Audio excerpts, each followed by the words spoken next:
And our final idea in this series of videos is the idea of differentiated learning.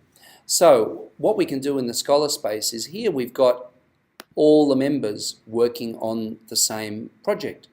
However, we can see that when we go into one of these projects, not all the members are necessarily up to the same stage in the project, and that doesn't really matter because the project moves on no matter what pace that you're going. So here we can see all the project members are at different stages, and really, you know, that notification, which is the revision overdue, doesn't stop you doing the revision. It just says that in terms of our original expectations, it's overdue.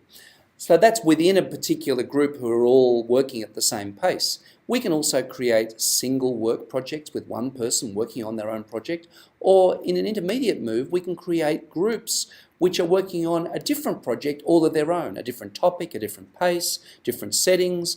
So we can build a very rich variety of variations within this environment, and it's all manageable because we can see everything that's going on in this space. We get notifications all the time telling us where everything's up to. We can look in the dashboard and see where everything's up to. So it's all very, very manageable. So differentiated instruction all of a sudden becomes very, very manageable.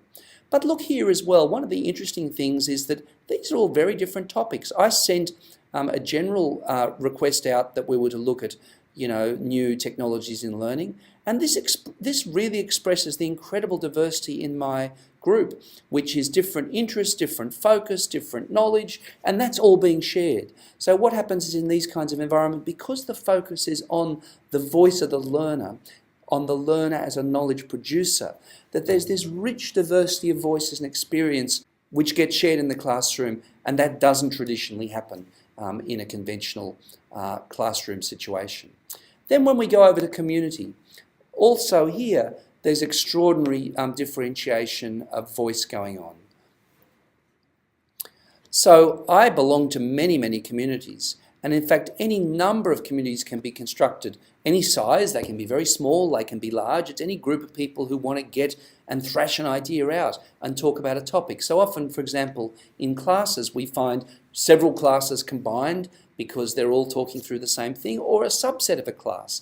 The reason why in educational settings we don't use the notion of class is a knowledge community may be smaller than a class or bigger than a class.